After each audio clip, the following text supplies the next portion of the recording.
Assalamu alaikum wa rahmatullahi wa barakatuh.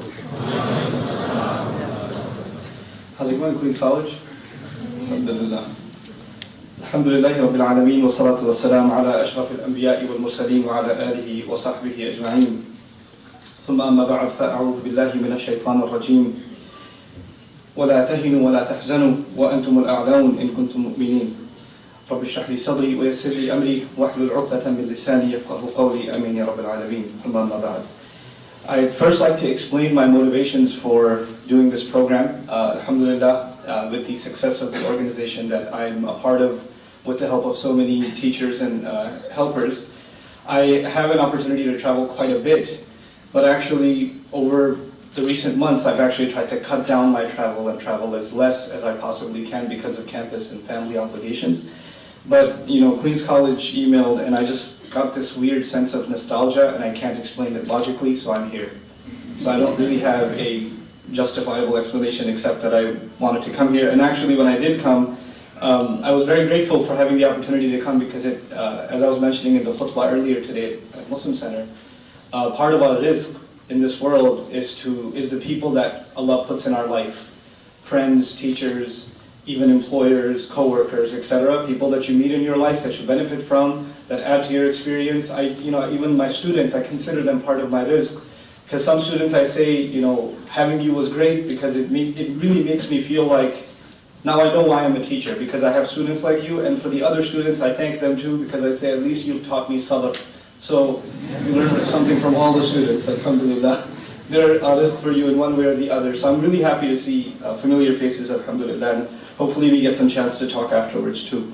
Now a little bit about the topic, because the guys at QC actually asked me what the topic should be, and I chose this strange topic on purpose. And that is, the Qur'an's remedy for sadness. And I want to share my reasons for that too before I begin talking to you folks about it. I felt for quite some time that the sacred text, especially the Quran, and this is actually occurring with the Sunnah also, for a long, long time, at least the way I was exposed to Islamic literature and Islamic discussions, that it is a very ilmi, like a knowledge-based approach to the literature and to our sacred text, and it's actually in some sense removed from our personal experience. And sometimes people go through things and emotions in their life, challenges in our personal lives. All of us have them. Every one of us has different sets of challenges with friends and family, especially with family. And the average Muslim might even start thinking like, the Quran, which is of course dealing with bigger things, is probably not dealing with how I'm feeling. It probably is not the place to go to figure out my emotional issues, my personal issues. The Quran can't be that specific. And so, that's actually an idea I'd like to counter, and I'd like to try and present an alternative narrative. That the Quran, in fact, addresses pretty much every dilemma the human being goes through. Every human being goes through either physical, moral, spiritual, internal, psychological crises. And Allah Azza wa Jalla revealed this book to us and the beautiful sunnah of His Messenger, sallallahu alaihi wasallam, to actually help us navigate these crises because He made us with these emotions. When I was a student of psychology, incidentally I studied psychology here at Queen's College many, many years ago, and one of my professors, when studying abnormal psychology, even said at the end of one of his lectures, because I was really intrigued, every time he would give a lecture about abnormal psychology, depression, or especially depression, anxiety, things like that, I'd have a discussion with him afterwards because the parallels I saw with what he was saying and what I've been studying from Quran. And in one of his just candid moments after the lecture, he just said, let me pull you to the side, let me tell you something. Human beings are just so flawed. That's what he told me. And that's actually a pretty good summary of how Western civilization looks at human personality. Human beings are essentially flawed, right? And let's just try to patch up those flaws with pills or psychotherapy or whatever. One way or another, let's patch up this broken human being. This broken creature that has so many issues and so many problems. Now, you might think, if you look at the world around you, or even at your personal life, that there seems to be quite a bit of overwhelming evidence that human beings are flawed, that we are broken in many ways, that we have these weird quirks and we can't find the solutions for them. But as a matter of fact, Allah Azza wa Jalla, on the contrary, teaches us in the Quran that He created us in the highest, with the most nobility. and in the best possible upright form. And the interesting word, probably all of you know the ayah, لَقَدْ خَلَقْنَا الْإِنسَانَ فِي أَحْسَنِ تَقْوِيمٍ. لَقَدْ خَلَقْنَا الْإِنسَانَ فِي أَحْسَنِ تَقْوِيمٍ. The word taqweem deserves a lot of attention because it comes from the origin of the word qama, which means to stand. And taqweem is to make something stand and keep it standing. And it's actually used in when building structures. It's used when you put structures together that aren't supposed to fall apart. So if your kids are playing with blocks, that's not taqweem. Why? Because you can just knock it over. Chances are they themselves will knock it over, but that's not taqweem. But a built structure that's not going anywhere is built with taqweem. And taqweem, because it's muta'addi, no linguistics lesson here, just really quick. Taqweem, what that does in the Arabic language is Allah Azza wa Jalla is taking credit for making us upright, for building us in a firm way. That the human being is actually built on very firm foundation, and Allah takes pride in that in the Quran. He takes pride in that. Before he even makes that statement, he swears, he takes several oaths. وَالتِّينِ وَالزَّيْتُونِ وَطُورِ سِينِينَ وَهَذَا الْبَلَدِ الْأَمِينَ Then لَقَدْ خَلَقْنَا الْإِنسَانَ فِي أَحْسَنِ تَقْوِيمٍ. And in that ayah also, خَلَقْنَا, you see the nahnu, we created the human being. After the oaths. The we is not the normal form in the Quran. Actually the huwa, the he is the normal form in the Quran.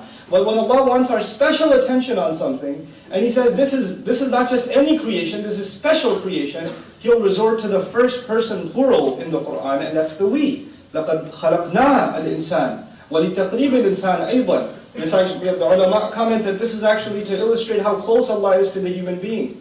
That when He mentions His creation of the human being, He uses the first person. Anybody even with a little bit of rudimentary knowledge of language knows that the third person is far away, and the first person is obviously close. So when Allah uses the first person when talking about our creation, He's actually from the very beginning, from the act of creation, expressing His closeness to us. And so, that's actually not the topic of my lecture, but I wanted to use that as an introduction, that in our worldview, in the Islamic worldview of dealing with, what they call is mental illness, right? That's what they call it nowadays. But we don't call it an illness. We don't call it an illness, not from the Islamic point of view. Actually, one day, you people, how many psych students here, by the way, psychology students? Good, alhamdulillah. Very good, good to see hands. MashaAllah, keep it up and get a 4.0 GPA. Okay? And pursue your PhDs. And inshallah, study Quran extensively and the Seerah extensively. Because you will be the people that will develop an alternative view of personality. When you take personality theory courses and they study behavioral and all these different neurosciences and all of this stuff to figure out what human personality is, the Quran has its own very dynamic picture of what the personality is and what will heal this human being and keep this building from falling apart. Now, when you do build a building, when you do build a structure, then naturally everything Allah created on this earth, everything Allah created on this earth, Allah gave it a quality, especially human beings. He says in Surah Al-Rahman, كُلُّ مَنْ عَلَيْهَا فَانٍ. Everyone upon this earth, every human being that is, man refers to the living and includes the jinn also. He uses the word fana, fan. Fan is something that is meant to die. Fan is something that's got a timer on it. In other words, it's winding itself down. See, mayyit, كُلُّ مَنْ عَلَيْهَا mayyit means everything will die. But كُلُّ مَنْ عَلَيْهَا فَانٍ means everything will eventually deteriorate and die. It is meant to wind down. The clock is ticking on every one of us. So in a building, just like in a building, there's deterioration happening. But when deterioration happens, you blame the architect. You say, hey, this architect didn't do a good job. Look, the paint's chipping and the bricks are falling apart, etc. Or the plumbing's no good anymore. But actually, when the human being starts having issues, that's not because the architect missed something, but by design it was supposed to actually go through certain challenges. That was by design. That was actually put inside the human being. We were not created, creatures without challenges. But those challenges, we should not call them flaws. They're actually tests that Allah put inside of us. Emotional ones, physical ones. Those are tests that all of us have to go through. Interestingly, the Arabs, now this is not about Quran, this is about Arab society pre-Islam. The Arabs were very keen on psychology and emotion. They were really in touch with their emotions, with their poetry and their language. And one of the most beautiful expressions I found in Arabic about psychology, they say, رُبَّ قَوْلٍ أَشَدُّ مِنْ صَوْلٍ. They say perhaps words can hurt more than a beating does. They understood that words can actually have an impact on, not physically, you're not injured, you're not bleeding when somebody says mean things to you, but they can tear you down. They can make you not want to get up in the morning. Words can be enough to make somebody suicidal. It happens. Words are a very powerful weapon. So this is رُبَّ قَوْلٍ أَشَدُّ مِنْ صَوْتٍ. It was better off you gave me a beating than said those words to me. And I'm sure all of you probably have experienced some level of that, like words hurting your emotions, right? So now let's turn to the Quran, inshallah ta'ala, and specifically one of those areas, sadness. One of those emotions that obviously troubles every one of us, and it's a part of our life. How does the Quran deal with it? First and foremost, and this is again for those of you aspiring to contribute, and this is what all of you should be thinking, especially those that are going into the psychology field. I'll try to divide my talk here. This introduction was the rant part, so it doesn't count. So now the talk begins, and I'll try to divide it into 3 parts.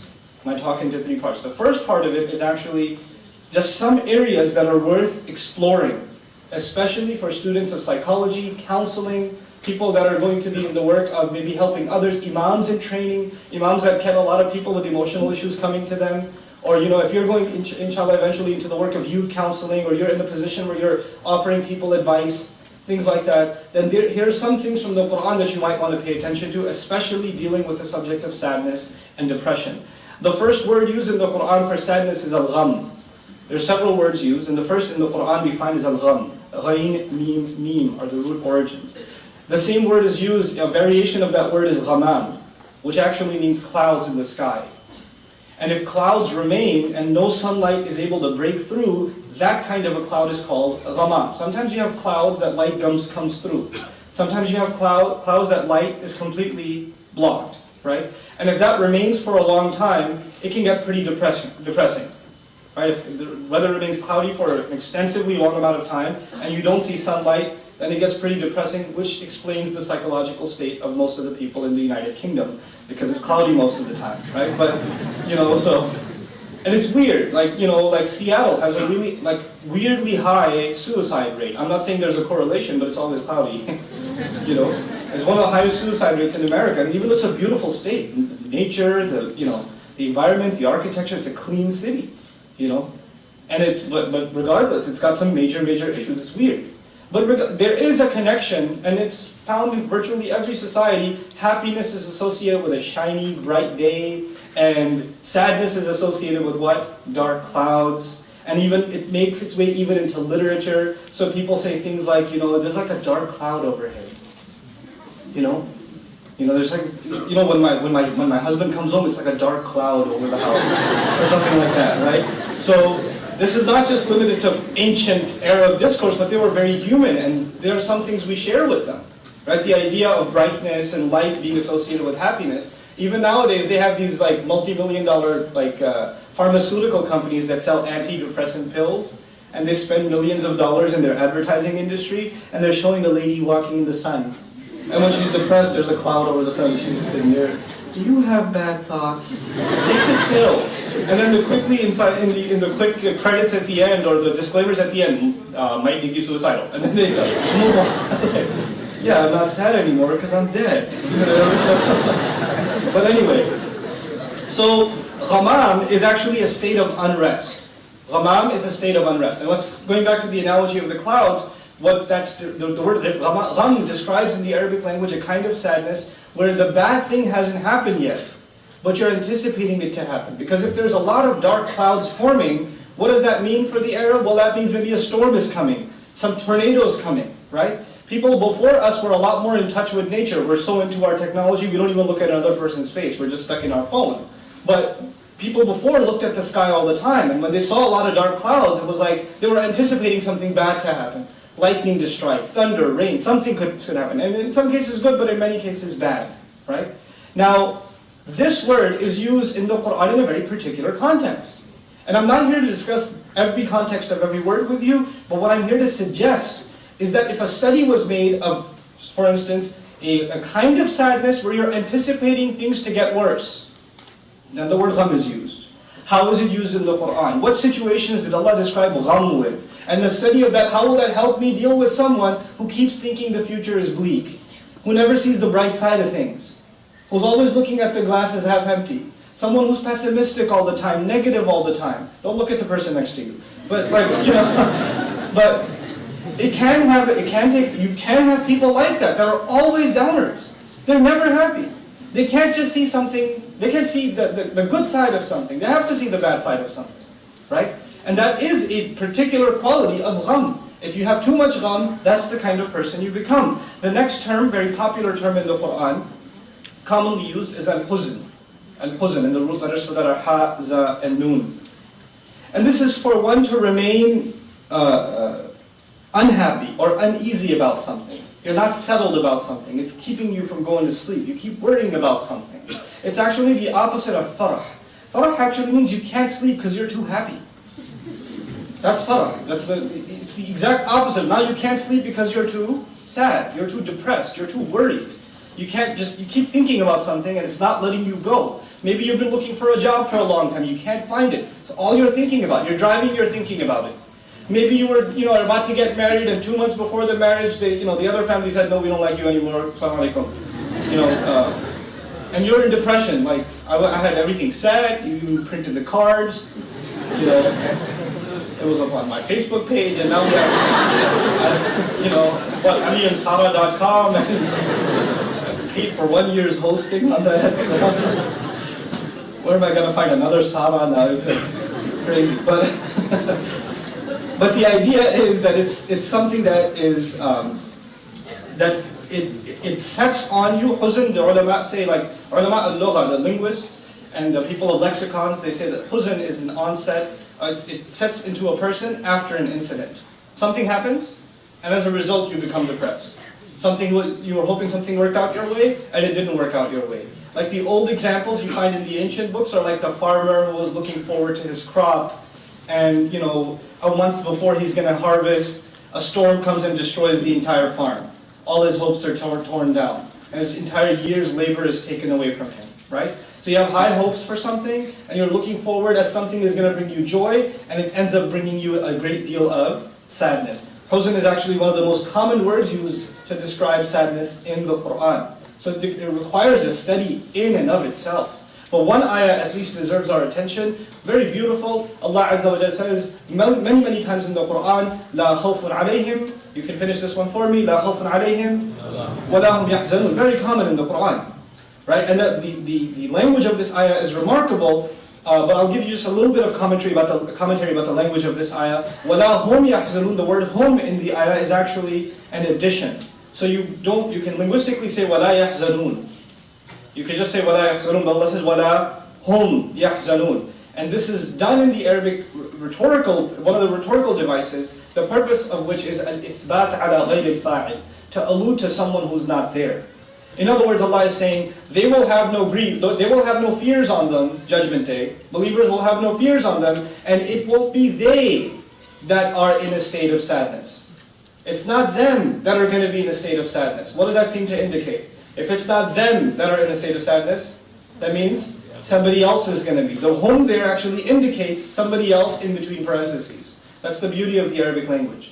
What we're learning from that is you will have states of sadness in life, in this world. Huzn will be there. But a perpetual state of sadness is actually not for you. And whatever huzn you're going through is nothing compared to the huzn of that day. Whatever grief you're going through, whatever suffering or emotional trauma you're going through, and I'm not minimizing it in any way, but what Allah is saying is the huzn of that day is the actual huzn. It's the actual huzn. And it's not like if you feel sad, you must not have good iman. That's not true either. We'll talk about that a little. That'll be my second part. Is it true that if we really had iman, we would never be sad? No, absolutely not. That's not true at all. Prophets experienced a great deal of sadness. Righteous people experienced a great deal of sadness. The Quran is full of stories in which one of the central themes is sadness itself. Sadness is a part of life. It's a reality of life. The Quran is not there to eliminate sadness. The Quran is there to help us navigate it. Because it is one of the tests of life. Just like happiness is one of the tests of life. Just like anger is one of the tests of life. It's not like you can eliminate anger. You can't. These are emotions that were programmed inside of us.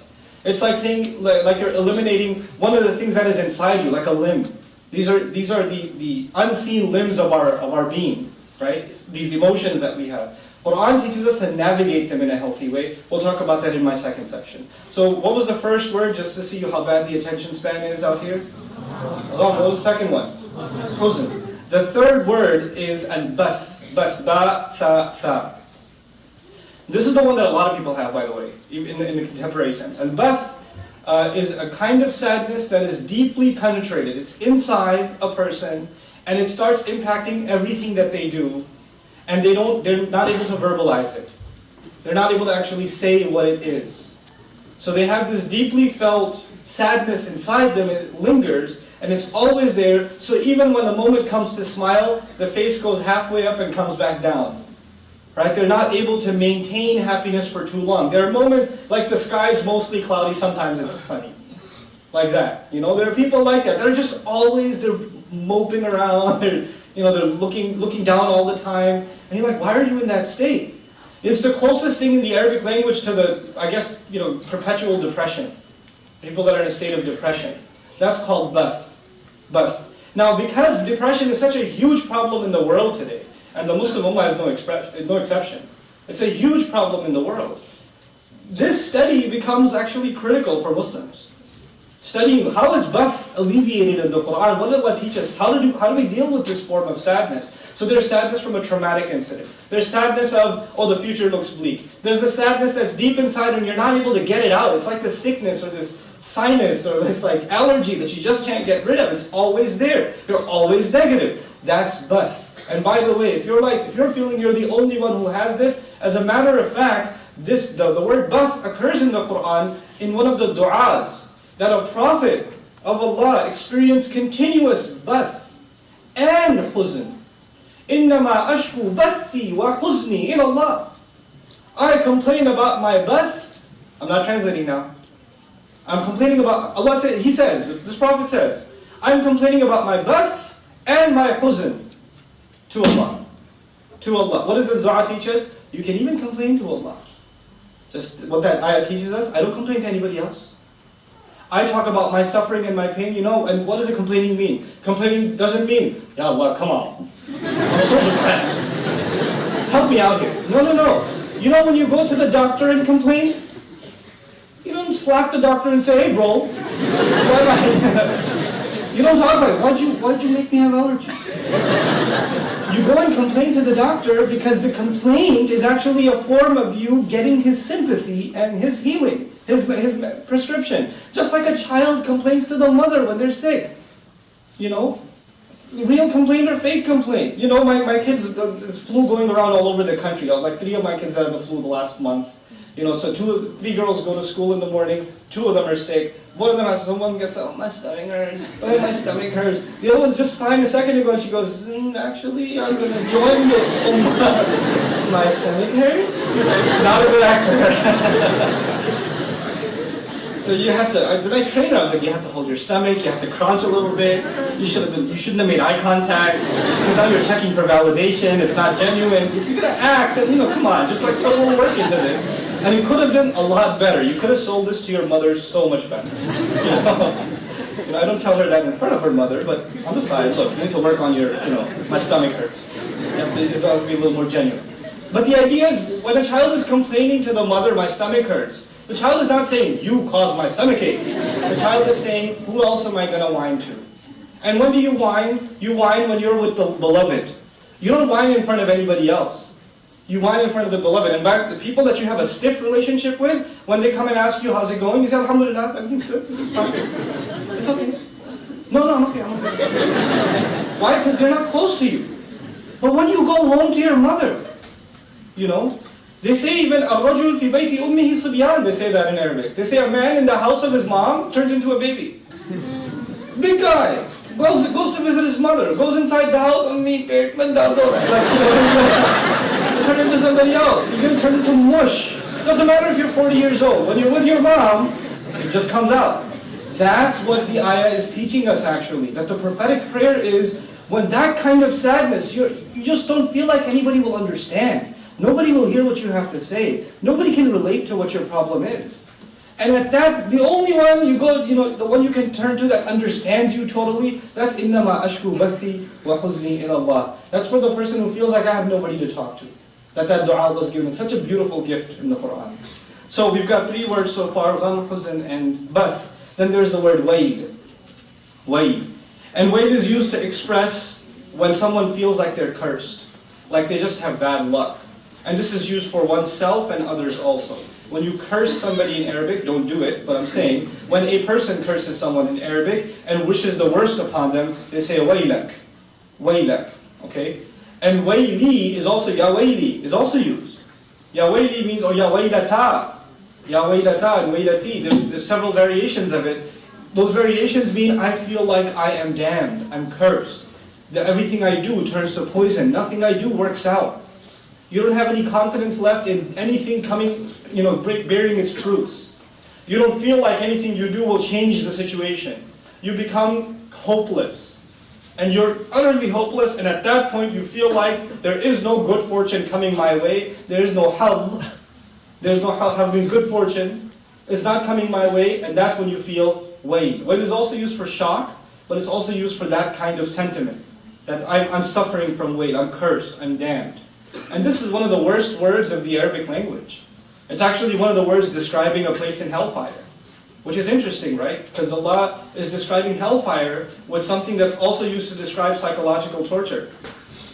Right? He's describing hellfire with a word that's actually not physically painful, but it's actually emotionally painful. And it makes you understand when you're sitting in a psychology class and Psych 101, your professor says, sometimes psychological pain is more painful than physical pain. And you're like, really? I don't know. I'd rather feel sad than get my arm chopped off. You haven't experienced possibly wail, and thank Allah for it. Then you understand the age-old saying that I was referring to, رُبَّ قَوْلٍ أَشَدُّ مِنْ صَوْتٍ. So wail is a very deep level of sadness, and it's when a person feels like they're cursed and there's no good coming in their way. A modern manifestation of that I've personally seen through emails that I just simply can't answer, because emails are not a way to give people psychological advice. It's dangerous, actually. You don't even know who's messing with you on the other side of that screen. But one of the common manifestations of this, I feel, is I made a mistake in my life, and I feel like Allah has cursed me and nothing good ever happens. I lost my job, this happened, that happened, that happened. And I really think that Allah doesn't like me anymore. And I'm not only will I have a miserable life, I'm just going to probably burn in hell anyway, etc., etc. This person just develops this I am cursed mentality. Even if they don't say the word cursed, everything they say sounds like they are convinced that they are somehow cursed, And that's a very, very, very powerful and very dangerous state for us to be in. May Allah protect us from it. Then there's asaf. There's asaf. In the Arabic, when you say, I'm sorry, you say, أنا آسف, أو أنا متأسف جدا. Actually, some argue that the root origin of this word is not even Arabic, it's actually Hebrew. And it's one of the derivatives from which we get the name Yusuf, alayhi salam, which is close to Yutsaf, which means he was given sadness. Because if you study the story of Yusuf alayhi salam, it has very sad turns, one after the other. A child separated from a parent, an innocent man imprisoned. There are several occasions of very, very sad instances in his life. And so his name itself, they say, is derived from that word. But let's talk a little bit about asaf. This actually means a kind of sadness that eventually turns into other negative emotions. That's what I meant by the Arabs were really in touch with their feelings. They didn't just have a word for sadness, they kind of categorized it, right? So this word asaf actually means when sadness, that emotion of sadness, turns into something else. Like, for example, you're upset about something. You're upset about, maybe you got a bad grade, right? You took an exam, midterm, you crammed as much as you could, but you were half asleep when you were taking the test. You got a 40 on your test, and then you come out and you're extra mean and snappy with your friend. Then you're experiencing asaf, because the sadness from one thing is translating into anger in other things. And this word is actually a pretty good indication of how we substitute or project our... Are you giving me a license plate number? Okay. You're trying to help me out here? Okay. Because somebody's in here and they're trying to get out. I keep kicking them in, but I don't know how much longer I can keep the president of the other MSA in here. Okay, so anyhow. What was I saying? Something about happiness? What was it? About failing at No, this lecture was about Adam alayhi salam. And then you take the anger from one thing and you... What was the word? Asaf. Very good. Very good. Asaf. Asaf is the sadness where you displace your emotions into something else. Usually anger. Usually comes out in the form of anger. So I'm on the phone and I'm driving home, hands-free, and I'm on the phone, I'm driving home, and somebody calls and says, you know the contract we agreed to, and the payment you said, we accepted the payment, but we're not sending you the goods. And I'm upset. I'm upset. And when I get home, first kid that runs and tackles me, I say, where's your homework? I just displaced my upset from outside, from the car, to the home. This is asaf. Asaf. And actually, interestingly enough, this is the word used when Musa alayhi salam came down from speaking to Allah and his people were worshipping the calf. And he spoke with who? Who did he have a yelling at? Harun alayhi salam. Allah says when he came ghadbana, he came angry, asafan. Asafan.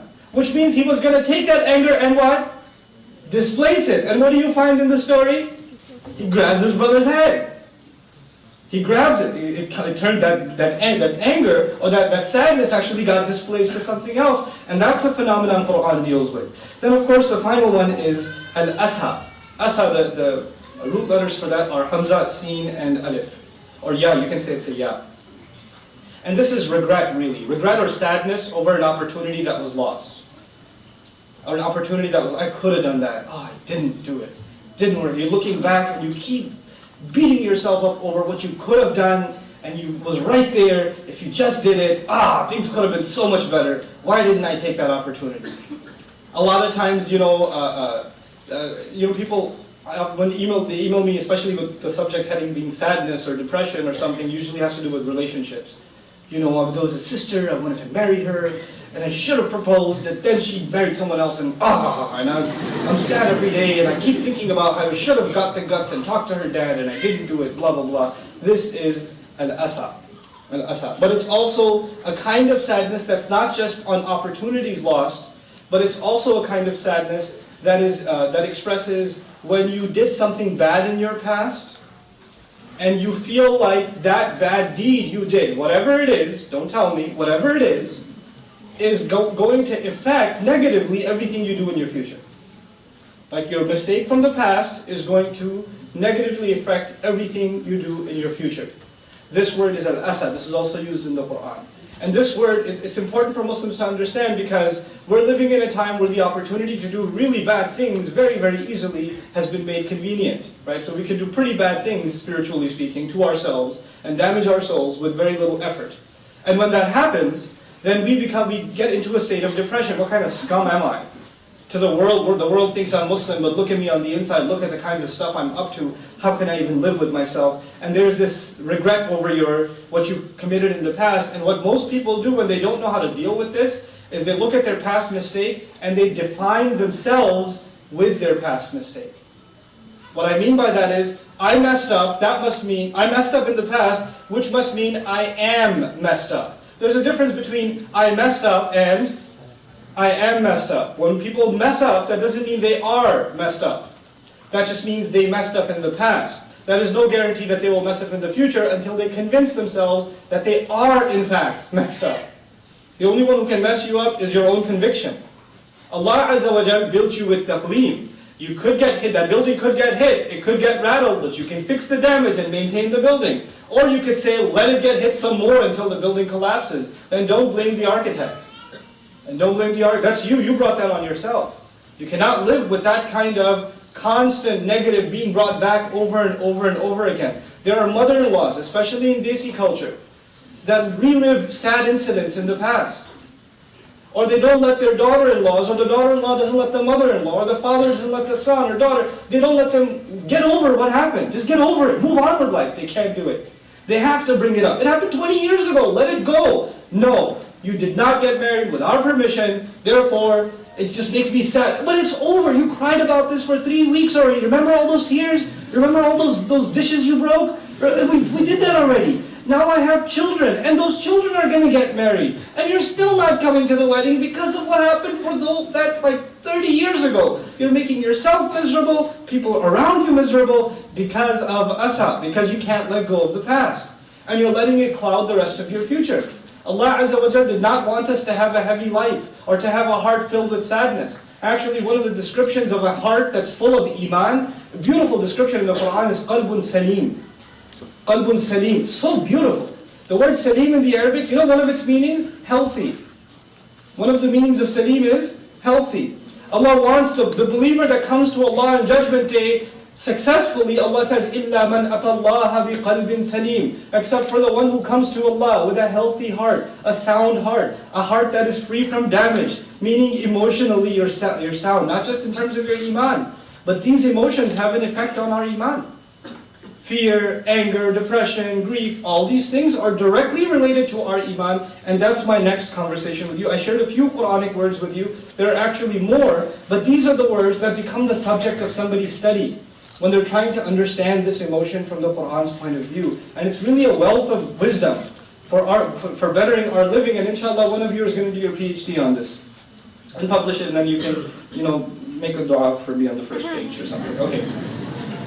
Alright, so now, this is my second section. I think I'm organized. But the second section is different cases in the Quran where Allah describes, in fact, that sadness is a reality. And therefore you're not any less of a person for experiencing sadness. Iman, having good iman, having strong faith does not mean you're guaranteed happiness. Those are not equivalents, in this world at least. This is a world of difficulty, of challenges, and of trial. So for instance, Ibrahim alayhi salam as a young man experiences the trauma of being expelled from his own house. That's traumatic, being kicked out of your home by your father, right? And being, having to leave your entire village, entire family. And then you have Yusuf alayhi salam who's being betrayed by his own older brothers. What's a little kid do? He wants to be like his older brothers. He wants to play with his older brothers. If you're the older brother, you always want to play with your older brother's toys. There's an attachment to the older sibling. Younger girls, they want to dress, they want to take the older sister's clothes. You're always mad at the younger sister. You always take my phone. You always take my shoes. Don't touch that stuff. God. And the younger one will not want something until what? The older one has it. Has no interest in it until the older one touches it. Why? Because Allah put that affiliation and that you want to be like them. You idolize them. You try to talk like them. You want to be friends with their friends. You don't want to have your own. You always come into the room and they're hanging out with their friends. Cool, these are my friends. No, I want to hang out with them too. And they won't tell you they want to be just like you, but that's what it is. They idolize you. They look up to you, especially of the same gender. But this child is betrayed by those he looks up to. That's traumatic. That's really sad. And then from the very beginning we learn this child has such a close relationship with his dad that he's even telling him you're going to try it again? I'll try it again. That guy won't quit. I'm probably from Baruch College. I went to Baruch. Okay. So if you have, with Yusuf alayhi salam, he was so close to his dad that he even told him talked to his dad about what he dreamt. It's not an easy thing for a child to feel comfortable enough and so close to your father. You don't even tell your dad what happened at school or what actually happened. You're actually sitting there talking to your dad about what happened in your dream. That's a real closeness between father and son. And the father's actually carefully listening. That's the other crazy thing here. He's really attentively listening to the dream described by his child. I have conducted that experiment in my home. Did you have a dream? Yeah. There was a banana, it was trying to eat me. And then what happened? I cried. It's not a spiritual experience, for the most part. So I commend Yaqub alayhi salam for listening to a child's dream. The sun and the moon were doing sajda to me. Go on. And we read the stories and we move on, but that closeness, and then this child is stripped from his father. There's the sadness of the father. There's the sadness of the son. And there's one thing to know your son died. There's one thing to know your son died. It's another to not even know what happened. To not even know what happened. That's traumatizing. That's traumatizing. I can tell you, I have felt sadness in my life that I have never experienced in my life until after becoming a parent. When your child is sick, and when your child is shivering from a fever, and they're helpless, and you can do nothing about that except call Allah, and this child is holding on to you, and they're shivering like this, and they want to take a food, and they hold the food in their hand, they don't even have the strength to keep their hands stable, it will tear your heart from the inside. It'll tear you up from the inside. You cannot experience that kind of sadness. But that's a result of love. Love will bring about a lot of sadness. It comes with the territory. Okay? Because we care about the ones we love, and when they suffer, we suffer equally, if not more. Sometimes even more. So this is, in the case of Yusuf alayhi salam and his brothers, Musa alayhi salam and his nation. His nation caused him so much pain. And these are just some examples. The Prophet sallallahu alaihi wasallam and Quraysh. The Prophet sallallahu alaihi wasallam and his uncle, neighbor, family, his own uncle, next door neighbor. What kind of guy? I talked about this when I was discussing the Dars on Surah Al-Kawthar, which is going to be the last part of my talk to you today, right? What kind of a guy, uncle, not distant, but uncle, celebrates when his next door neighbor, who's his nephew, just lost a baby. The baby just died in the house of Muhammad sallallahu alayhi wasallam. And Abu Lahab goes out celebrating, making noise that Muhammad will not have a son. His name will not carry on. Hooray! And they didn't have roofs on the houses back then, so it's like you're in the backyard, and your neighbor's just got a backyard, and he comes out and he screams. Can you hear it? Yeah. That's gotta hurt. Your own uncle celebrating the death of your child. That's what the Prophet felt, sallallahu alaihi wasallam. Any human being, even enemies put their weapons down when they hear the general on the other side just lost a baby. They're like, look, you're my enemy, I want to cut your throat, but I'm going to give you a day to grieve, because I feel that pain.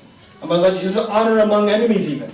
He didn't even have that. That's the kind of sadness. And you know why that story is important? Because it's teaching us sometimes the most painful blows and the most traumatic sadness you will experience in your life will be from family. There will not be some stranger that will cause you sadness. It will be people that are closest to you, because they have such close access to your heart. So when they can mess up, they can really mess you up. Parents can mess you up. Children can mess you up. Husband and wife can mess you up. Uncles can mess you up. Cousins can mess you up. Those people that we love the most can also hurt us the most. And that's something that's not unique to you. The Prophet himself, sallallahu alaihi wasallam, experienced these things in the most horrendous way. And there's a reason Allah put that stuff in the Quran for us. Because we don't feel like we're the only ones dealing with this stuff. We're not. This has been dealt with before. These situations have occurred before. Then, Adam alayhi salam and his sadness. His sadness with Allah. Has Allah forgiven me or not? I was in Jannah just a couple of minutes ago, and now I'm where? On the earth. Kind of wandering around figuring out what to do. Last thing I know, Allah was not happy with me. I did something I shouldn't have done. Are people in that position ever? That they did something they shouldn't have done, and then life takes a bad turn, and they start thinking, maybe I've done something wrong? That's a study of Adam alayhi salam's situation. He was in that situation. How do I know if Allah has forgiven me or not? And Allah gave him a gift. People come and ask, how do you know if Allah has forgiven you? How did Adam know if Allah has forgiven him? He didn't. Then Allah gave him a gift. Allah gave Adam alayhi salam a gift. Allah says, Allah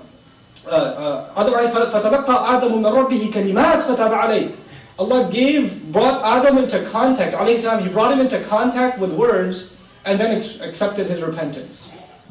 Right? And in that surah, in Baqarah, Allah didn't even tell what those words were. He didn't even say what they were. He just said Adam was brought into contact with words from his master, and as a result of those words, therefore, he accepted his repentance. Meaning, if you guys could have access to those words, Adam alayhi salam messed up pretty bad. That's pretty bad. And even he's given these incredible words, and he used them sincerely, and then Allah forgave him. So when somebody asks, how do I know if Allah has forgiven me? I say, well, we are children of Adam, so we did inherit the gift. This is passed down. Gifts are passed down in inheritance, right? And there's one thing that you don't have to share inheritance and divvy up is wisdom. Wisdom is passed down 100%. Not like property. Property has to be divided. Money has to be divided. But wisdom you can deliver 100% to the next generation. What did we get in inheritance that we can know that Allah has forgiven us? رَبَّنَا ظَلَمْنَا أَنفُسَنَا وَإِن لَمْ تَغْفِرْ لَنَا وَتَرْحَمْنَا لَنَكُونَنَّ مِنَ الْخَاسِرِينَ. That dua is an inherited dua to know that you've been forgiven. That's a very powerful thing to know. To answer that very deep and very sad, very heavy question. Then of course, Nuh alayhi salam and his spouse. His son caused him grief. How many parents come to me, my son causes me so much grief. I love him so much, but he makes me so sad. Before I came here, before I came to the city. Some parent called me and said, my son has caused me so much grief. I've done everything I can for this boy, and he has continually caused me grief. What do I do about it? Can you talk to him? Can you do something for him? It's like, all I can do, I'm nobody. I can't even help my own family members or myself. What am I going to do? All I can do is remind. That's all I can do. That's all any of us can ever do. Change comes from Allah Azza wa Jalla, you know? And so, and of course, Lut alayhi salam and how terrible he felt. Man, you know, talk about bad moods. You know when the English expression, man, I was in a bad mood. I was in a bad mood. That expression is actually only used for Lut alayhi salam. When the angels showed up to destroy the nation. Okay? Si'a bihim wa dhaqa bihim dhar'an. Dhaqa bihim dhar'an. He just felt bad. He saw the angels and he's like, oh God. He just felt so terrible. There are reasons he felt that way, because they came in the form of good-looking men. Right? And this is trouble. And he was just really upset. Well, how am I going to handle this? You know? SubhanAllah. The last bit I want to share with you before I move to my next section, inshallah, and then I conclude, is one of the great expressions of sadness in the Quran. I actually use this just humorously. I used it with my students the other day. My students get a lot of exams. I give a lot of tough exams. And every time I announce, okay, there's a big one tomorrow. You know? But we just had one yesterday. No, you're having another one tomorrow. Come on. I was like, let me tell you something. So the Battle of Uhud. Here you go. He's going to religiously justify the exam again. But in the Battle of Uhud, the Muslims suffered tremendously. There was the sadness of the lack of discipline. There was the sadness of the loss of strategic, very important Muslim leaders, 70 of them. There was the sadness of the rumor spreading that the Prophet's been killed. There was the sadness of him losing his tooth and actually falling unconscious. There was the humiliating sadness of the Muslims having to retreat up a mountain. There were sadnesses piled one on top of the other, and things weren't looking like they were getting any better. Which kind of sadness is it when things don't look like they're going to get better? Which one is, this was your test. And you have, unfortunately, come on, give me. Brothers, things aren't going to get better.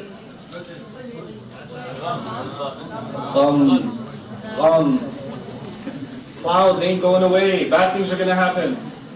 Allah says, فَأَصَابَكُمْ غَمًّا بِغَمٍّ I hit you. I targeted you with gham after gham. I targeted you with gham upon gham upon gham upon gham upon gham. Why? لِكَيْ لَا تَأْسَوْا عَلَى مَا فَاتَكُمْ. So you stop worrying so much. So you stop worrying about what you lose. You stop becoming sad. That's so. The other word for sadness is used now. Right? So to look back and regret. Oh man, this bad thing happens, which means the next bad thing will happen, which means there's a domino effect. Allah says, I gave you so much calamity so you'll learn. So you'll learn not to think that the next thing is going to be bad also. Why? Because, this is how I explain it. When somebody has one problem, they're depressed. When they have two problems, they're even more depressed. When they have 200 problems, they just go, It's all good. It's all good, homie. Once you get that many problems, ain't no problem. Whatever. Allah says, I hit you with so many problems, so you stop worrying about your problems. So you realize you're not in control of life. And just chill out. Stop trying to control everything. SubhanAllah. So this is one of the last things I wanted to share with you. Now my final section of this discussion. And that is, I mean personally, even though there's more elaborate descriptions and divisions made by scholars, classical scholars, of sadness, I would like to describe or divide, generally speaking, the emotion of sadness into three categories. There's sadness that you brought upon yourself as a result of something you've done. It's your fault, and you know that. That's sadness you brought upon yourself. Then there's sadness brought upon you by others. Something they said, something they did, something somehow they had an effect on you, and that brought sadness upon you. And the third circumstance of sadness is a sadness that's a result of a circumstance. You can't even blame a person. It could be something like a car accident. It could be like an earthquake. It could be anything. It could be a sickness, it could be whatever. And these kinds of, so there are these three circumstances. In the first circumstance, what was it again? What was the first circumstance? Something you've done yourself, and you're depressed about something you did. A lot of people have that. My recommendation is for you to carefully study the dua made by Musa alayhi salam. And you'll notice, as I talk, you'll notice that I keep trying to illustrate to you, the subject of my talk was the Qur'an's remedy for sadness. There's not one, there are thousands of remedies in the Quran for sadness, but I keep alluding to the fact that every time I get close to talking about a solution, what comes up? Dua. Every time I start talking about a solution, what comes up again? Dua comes up. Adam alayhi salam was sad, what did Allah give him? Allah gave him a dua. You have Ilaçi alayhi salam, really just in a state of depression, sadness, and he says, I will only complain to Allah Azza wa Jalla. Right, so you have these prophetic situations and they all turn into du'as. Now this du'a is which prophet? When you made a mistake yourself? Musa alayhi salam. I'm sure you've done some pretty bad things, but I'm pretty sure you didn't punch a guy and he died. Don't raise your hand, please. There's police here, just relax, okay? They're not here, you didn't have to check. Okay. So, Musa alayhi salam has done this really bad mistake. And now, those kinds of mistakes can haunt you for life. Soldiers come back from the battlefield having killed innocent people and they end up committing suicide. Really, they're broken psychologically because of the atrocities they have committed. They relive those moments over and over again. When you've done something wrong, you are one of the victims. You're not just the criminal, Allah makes you suffer internally for that. You pay the price. But even if it was an honest mistake, in the case of Musa alayhi salam, that guilt of taking another life is not something easy to swallow. It doesn't leave you alone. But Allah inspired him with this beautiful dua. رَبِّ إِنِّي لِمَا أَنزَلْتَ إِلَيَّ مِنْ خَيْرٍ فَقِيرٍ. That is actually the key to moving on with life. If you've made a mistake and you don't know how to move on with life, learn from the dua of Musa alayhi salam. Master, no doubt about it, whatever good you send my way, I am desperately in need. My back is broken, I am not capable. Whatever good you send my way, I can use it. Let me explain what we mean by good here. Good means two things. Ya Allah, give me good opportunities in life. Ya Allah, don't let the mistake I made make the rest of my life a bad experience. Don't give me sadness after sadness after sadness. Give me positive experiences and good opportunities in life. By the way, right after that dua, Musa alayhi salam got a job in the next ayah. Right, he made that dua, next ayah he got hired. And married. One ayah. It's pretty awesome. And that next ayah starts with a fa, which means therefore the girl came, called him to the dad, he told the story, she said, I'd like to, let's hire him, and the whole thing worked out. But all as a result of his dua. What we're learning that because that little fa in the ayah in Surah Al-Qasas is that du'as can have a serious impact on the rest of your life. Where am I going to find a job? I'm homeless, I'm a fugitive from the law, I ran away from Egypt, I don't even know my way around here, I'm just sitting by a puddle of water. I don't even, my shoes are torn up, my clothes are beat up, I'm sitting under a tree, I don't even know if this tree belongs to someone that kicks me out of here. Next thing, Ya Allah, send some good my way, boom, got a job, married a girl, moved in, 8-year visa, set. Everything, set. 8-year hijab, really, study the ayat, you got an 8-year visa to live in Madian. Housing, everything paid, covered. It was sweet. And what a job interview. It was a side note, but what a job interview. He goes to the girl's father and he says, I killed someone, I run away from there, I'm homeless right now. And 2 minutes later he's saying, you should marry my daughter and you should live here. That just proves Allah makes things happen. You don't make the rishta happen. Right?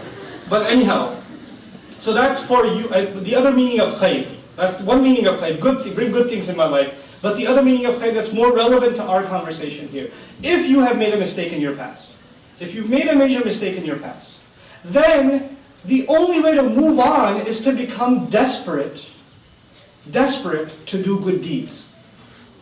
He's asking Allah, Master, whatever opportunity you give me to do good, I will jump on it. I am bankrupt. Like someone bankrupt jumping towards a coin, I will jump towards a good deed. Helping someone, doing something good. Master, just give me the chance, I will do it. I have hurt another human being, I will spend the rest of my life helping human beings. This dua he made right after he helped a couple of girls get some food or some water for their animals. Then he sat down and said, Ya Allah, any other voluntary deed, hook me up. If you need me to volunteer for anything else, I'm available. Because I know what I've done in my past, and I know the only way I will know that you have blessed me in my life is if you give me opportunity to do good deeds. If you've done messed up things in the past, the way you compensate for that is you go out of your way to do what? Good things. And the lesson in Surah Al-Qasas is, the number one kind of good thing is not make more salah or make more dua. That's standard anyway. You have to do that anyway. Help people. Do good things for people. Mend relations. Visit the sick.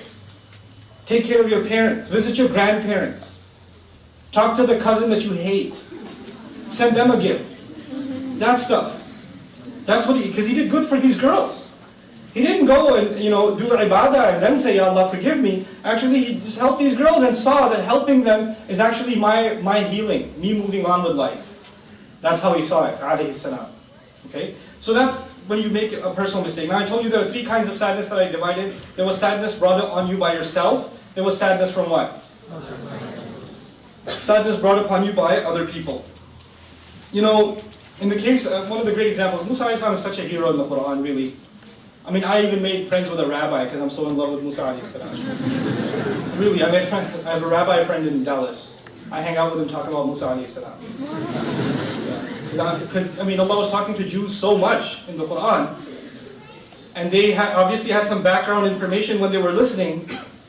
So I want to know that background information. So I say, so what do you believe about Musa alayhi salam? What's going on? And we have some really interesting conversations, the rabbi and I. Some good stuff. We mostly disagree, just so you know. Mostly disagree. One of our first conversations was, so how did Moses get revelation, alayhi salam? He goes, well, he was herding his sheep and he saw a fire on a mountain. I was like, cool. Was he by himself? He goes, yeah. I was like, he was with his family. He said to his family, unless you're considering his sheep, his family, no, he had a family. And by the way, just because I'm talking to the rabbi at a kosher restaurant, I was like, by the way, they were Arab. Because he married Madi, he married Arab. And they admit that. Alhamdulillah, at least they admit that. So, Moses' kids were half Arab. It's cool.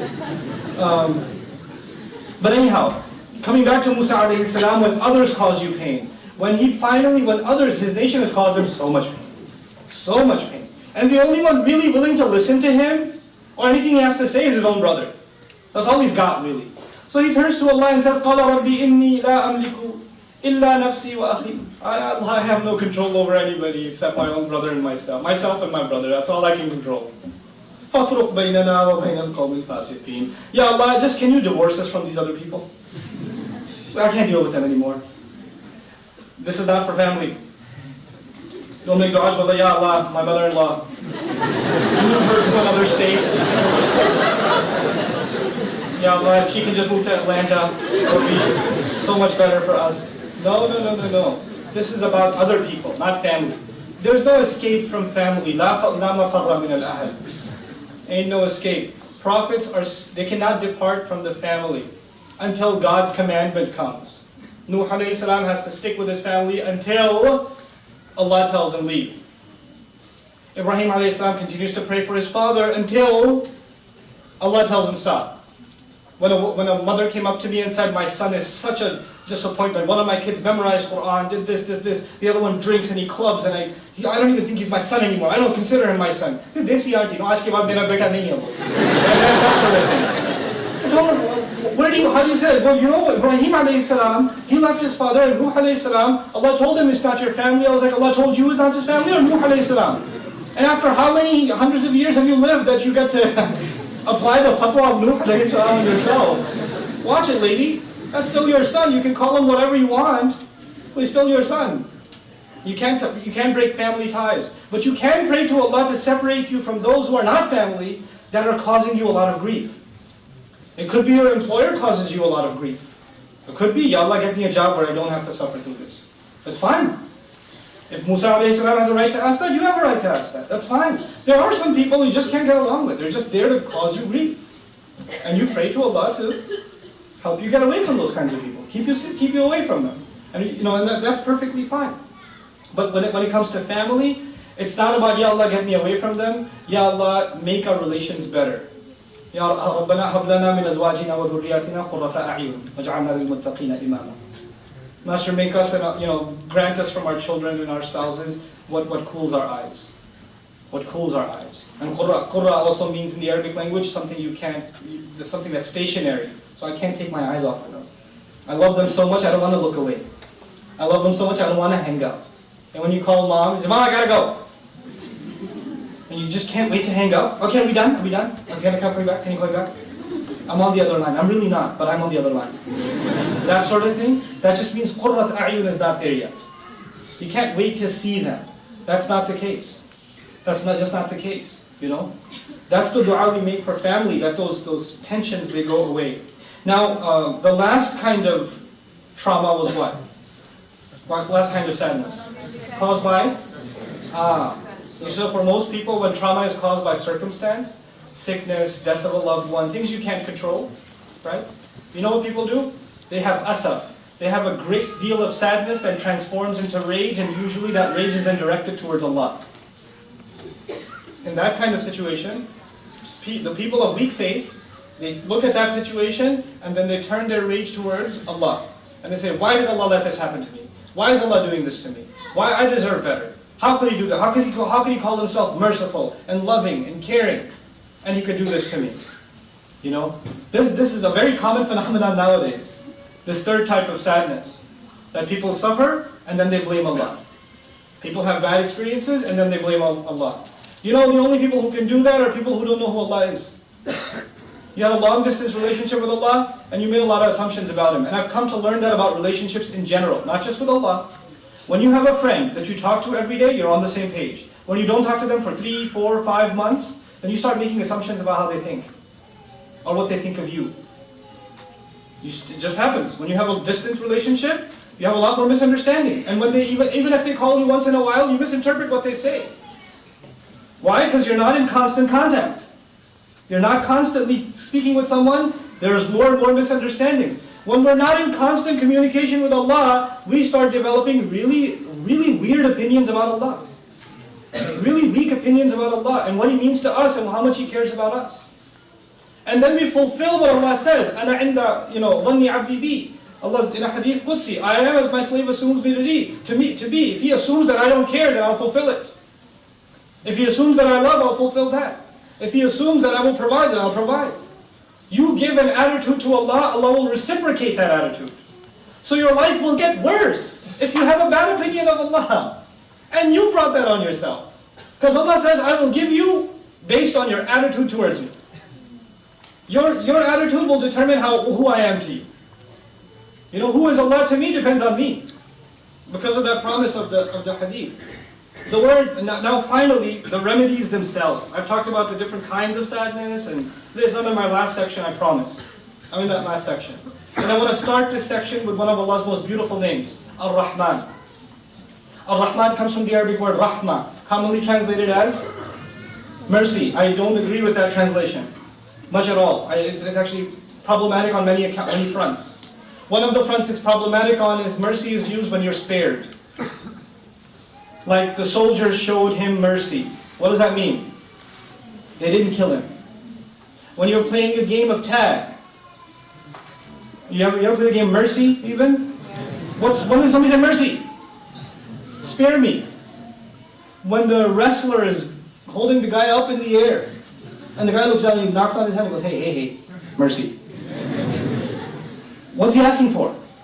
To be spared. Mercy is used in context where something bad is about to happen, and then it stops from happening. Thanks for showing me mercy. Sparing someone. So when we think of Allah as merciful, at least in the English language, right? Merciful, we cannot have that connotation. We cannot think, bad things were going to happen, Allah decided not to punish us. No. Actually, the word rahmah in Arabic comes from rahm. And rahm means the belly of the mother when she's pregnant. The womb of the mother. And the rahm is actually in a hadith, the rahm is tied to rahmah. That Allah says the way you will understand what rahmah is that you will reflect upon what the womb of the mother is. That will give you some idea what rahmah is. And then you might begin to understand who ar-Rahman is. Who Bismillah ar-Rahman ar-Rahim, that ar-Rahman that we call on, who that is. The rahm of the mother, the womb of the mother, all of us were in it at one point in our existence. Did we have to worry about food, shelter, clothing? Were all of our needs taken care of? If there was a problem, who dealt with the problem? The mother did. This womb was our world, and we were wrapped in care and in love. And we offered nothing but grief to the one holding us. The mother is caused pain by this child. She almost dies giving birth to this child. There is no other scenario in human existence where someone who almost kills you gets all of your love. You should be at least mad at the baby. You know, it just almost killed me. You know how much I bled for you? You know? At least be mad at the kid, but the mother sees him and does what? Oh, my baby. It was worth it. This baby, even when it's inside, the mother is stretching, is pulling at her ribs, is kicking, and all kinds of things. He's making her throw up. Everything tastes like paper. You know. She can't go to the bathroom easily. She can't sleep. This side, the back hurt. That side, the ribs hurt. She's constantly in pain. And yet, all she has for the child is love. Actually, one of the core meanings of rahmah is someone who wraps you in his care motivated by what emotion, by what sentiment? Someone who surrounds you in their care because of love. And no one does that more than Allah. He surrounds us in His care out of His love. That's Ar-Rahman. Now if you knew who that is, then you wouldn't be talking about Allah a certain way. You wouldn't be talking about Allah. That's because you cannot compare creation to Allah. What your mother did for you in your belly cannot even be compared to what Allah is doing for you all the time. You can't even compare the two. That's who Allah is to us. Ar-Rahman. So that's the first remedy in the Quran, the names of Allah, and of them Ar-Rahman. The one we invoke all the time, the one we call on all the time. The second example that I want to share with you, wallahi, this is one of the most powerful examples of dealing with this subject in the entire Quran. Musa alayhi salam helped his people escape Egypt. You know that, right? How are you guys doing on attention span? You guys okay? You guys alright? Okay. Alright. If you're not doing okay, just continue sleeping, that's fine. Alright. So, Musa alayhi salam just helped, by Allah's permission, his nation escape Egypt. These people have been in slavery for quite some time. Slavery, a happy time or a sad time? Sad time. What adds to that sadness is that the people that are walking across the body of water have living memory of babies being slaughtered in front of their eyes, their own children not just dying, being murdered. Is that a memory that just disappears? No.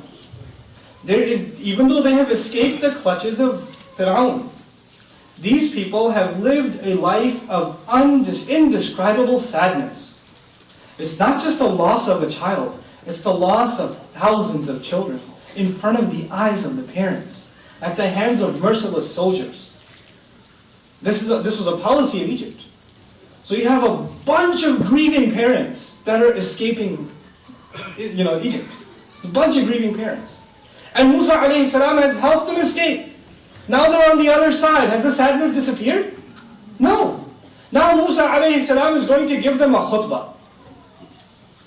Now you would think in this khutbah he's going to tell them to be patient. Because when someone is sad, what do we usually tell them? Be patient. Nobody ever tells you how. Everybody says be patient. Patience is a goal. There's no how to patience. You get there. You can't just say, oh, be patient, okay. Patient, got it. You can't do that. Still not coming, still not coming. You have to do certain other things that get you to patience. Patience is not something you can just do. It's an acquired power. It's an acquired, power. It's not something that's innate inside of us. It has to be nurtured, built. So the question in this khutbah, what I feel, is that Allah Azza wa Jalla gave us the key to nurture patience. As a matter of fact, they're out in the middle of the desert, they don't have food supplies, and there's the sadness and trauma of that terrible history that they've lived.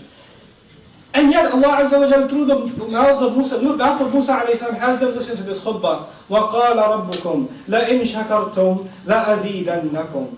Your master said if you could just be grateful even a little bit, he would absolutely guarantee, he said, I guarantee I will increase for you. I will give you more and more and more and more and more. What did he bring up? What thing should you do? Be patient? No, be what? Be grateful. How are you telling a people that live nothing but misery? They've lived nothing but misery. And you're getting up on the minbar and you're telling them you need to be what? Grateful. You need to be grateful. This is the key remedy to sadness. The change of thought. Instead of thinking about patience, because patience means you're thinking about the trouble you had and now you're being patient over it. The messenger, Musa alayhi salam, changed the mindset of the entire people. He's saying, don't think about the sad things that have happened in your life. You need to focus on the good things that have happened in your life. And when you focus on the good things that have happened in your life, who will you give credit to? Allah Azza wa Jal, and that will make you grateful. And when you become grateful, what becomes easy? Patience becomes easy. When gratitude is not there, patience is impossible. Why do our ulama call sabr and shukr two wings of a bird? Bird can't fly with one wing. Why do they call it that? There's a reason. Because without gratitude, these people can't move on with their life. And what a beautiful thing. Allah Azza wa Jalla said in that ayah, if you were just to be grateful, I promise, I swear to it. And if ana is used, azidannakum. And the strongest form of the verb is used. And Allah normally does not use I in the Quran. That's even more rare than nahnu. It's the rarest form. But he says to them, if you could even show me 1 ounce of gratitude, al-madi, la in shakartum, even if you did that, then I guarantee over and over again, I will increase you. Now the question arises, when you say to somebody, hey, I want to increase you, does that make any sense to you? What do you mean? You want to increase me in terms of weight, knowledge, wisdom, patience, crime? What do you want to increase me in? Money? I'm interested in that one. You know? Allah Azza wa Jalla says in the ayah, through this khutbah of Musa alayhi salam, Allah says, if you were only to be grateful, even the least bit, I will absolutely increase all of you. The question he didn't answer is, in what?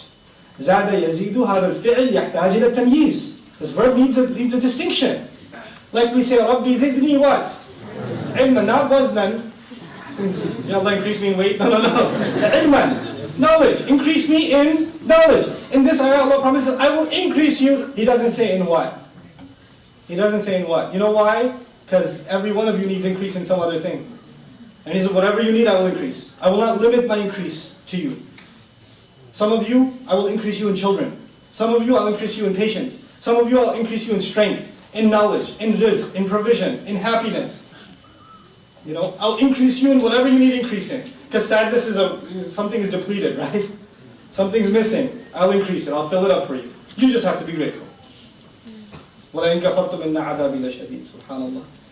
And if you were to be ungrateful, Allah does not answer actually the conditional statements in Arabic. You know how in English you say if-then statements?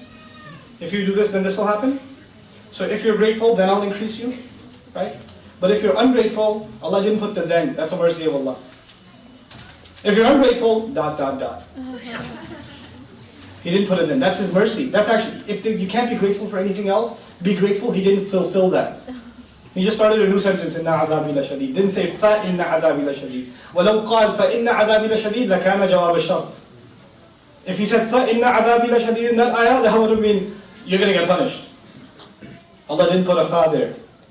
Every letter in the Quran, wallahi, every letter is just incredible. Last remedy. And it's on the same note. And I'm going to try to make this as brief as possible. I told you one of the most traumatic experiences emotionally in the Prophet's life, sallallahu alaihi wasallam, is the loss of a beloved son. What adds to the misery of this event is, of course, Abu Lahab and his wife. Just all of this is happening. And 2 surahs are revealed. Surah Al-Lahab, which probably all of you are familiar with. But interestingly, and more importantly, Surah Al-Kawthar. Surah Al-Kawthar is revealed. And Surah Al-Kawthar doesn't even address what the Prophet lost. And we all know what the Prophet lost, sallallahu alaihi wasallam. It's hard to stop thinking about it. It's hard, you know. And Allah Azza wa Jalla says, "Inna a'tainaka al-Kawthar." We gave you Kawthar. We gave you Al-Kawthar. Here you are thinking about what you just lost, And Allah is changing your thoughts entirely and making you think about what Allah just gave you. This is the ultimate remedy of sadness. You just think to yourself, Allah has given me a lot. Allah is telling His Messenger, in the hardest of times, I have given you the ultimate abundance. What more could you possibly? Al-Kawthar, you can't have more mubalagha than that. Al-Kawthar. Fawwa'al, so one of the rarest forms of the Arabic language. Kawthar. You can't have more than that. Some say it's the Quran. I've given you Quran. Why are you sad? What treasure, what could you possibly be missing in life once you have my book, my word? The Prophet has told Sallallahu Alaihi Wasallam. Quran itself is the remedy for sadness. When Allah is speaking. When Allah is speaking to you and me. That is a remedy of sadness. What more can we ask for? And then Allah, and by the way, when you become grateful, what's the show of gratitude? The show of gratitude is salat. And what's a show of celebration? Slaughtering an animal. Party. One house. Sacrifice an animal. Don't even worry about your enemy. Your enemy, I'll deal with him. You just worry about praying and focus on the good I've given you. Just think about that. And your sadness will go away. The Muslims will have to learn these remedies from the Quran. These are not going to come to you. I can talk about this. But it's not going to stick with you. What will stick with you is your relationship with the Quran. And when Allah removes your sadness from the Quran, when you personally become you have an emotional attachment to this word, to the word of Allah. When that happens for you, you will not be overwhelmed by sadness. Sadness will come and Allah will take it away. Then it will come and Allah will take it away again. And it will come and Allah will take it away again. It's not like when Allah said to the Prophet ﷺ, "Inna a'tainaka al-kawthar," He never experienced sadness again. He did, but Allah kept taking it away, and taking it away, and taking it away. So the Quran itself is a remedy. And if you have a distant relationship with the Quran, I don't know, then maybe some pills.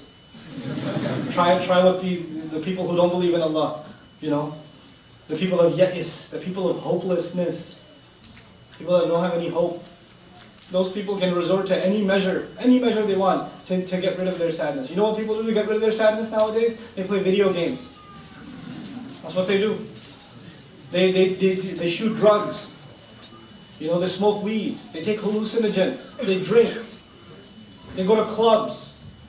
So they can listen to brain-numbing music all night. So they don't have to actually think about how miserable their life is. Even if they're going to throw up the entire next day, it doesn't matter. Because at least now they don't have to deal with their sadness. Their sadness is eating away at them. It's eating away at them. And Allah Azza wa Jal gave us a solution for all the forms of sadness in His book. If we just asked Allah for it, if we just did, we'd be a happy people. I tell you, the world could use the optimism the Quran has to offer. It really does. But the world will not see it until we exhibit it. Why would anybody be curious about the Quran if the people of the Quran are always frowning? Honest to God. I lived in New York a long time. I went to high school here. I left here, 4 or 5 years ago. I didn't know that there was such a thing as Muslims just normally smiling. That was a new experience for me when I left here. That wasn't the norm. Guys, what is with it? Everybody else in the city is miserable and they have plenty of reasons to be. The smog, the pushing around in the subway, everybody else trying to cut you off, people, the parking meter and whatever. You got all the reasons to be upset. It's cool. But you're Muslims. You're supposed to exhibit a happiness, a joy in your lives just because you're Muslim. And people should be like, why are you happy? Well, la ilaha illallah. Takes care of all my problems. It just takes care of my problems. That's what you're supposed to exhibit. May Allah Azza wa Jal make us, and I don't want to sound upset when I tell you shouldn't be upset, because that kind of beats the purpose. But be happy. There's so many reasons to be happy. We have so many reasons to be grateful to Allah. We live in a fantastic time. We are living, I believe, and I'm done in 1 minute exactly, inshallah. We are on the verge of a major Islamic renaissance in the world, and we have the opportunity to be in the driver's seat. Muslim youth in North America have the opportunity to be in the driver's seat of a worldwide Islamic renaissance, a cultural one, an intellectual one, a moral one. We are at the lower, you can't go lower, basically. So the only way to look up now is what? There's only, the only place to look is high, is to look up. There's a lot of potential here. I told you guys, I travel all over the country. You know what you guys have unique in New York? What you have that nobody else has? Power in numbers. There's more Muslim youth here that for some reason are religious, or religiously motivated. It is unprecedented anywhere else in the country. It is unprecedented. You guys have issues. I'm not saying you don't. You guys have issues. I left for a reason. But you also have remarkable potential. My goodness, the potential here is unparalleled. I used to think America is, I don't know, maybe like the Muslims in Europe, like maybe London. I've been to London a couple of times. Nuh-uh, you guys have a major advantage. Major advantage. So many students going to university and trying to learn their religion and trying to give the world Islam. You guys are at the helm of a major renaissance. You are. You just have to think big. You have to think big, and you have to be optimistic. You have to be grateful Allah put you in this position. What are you going to do with it?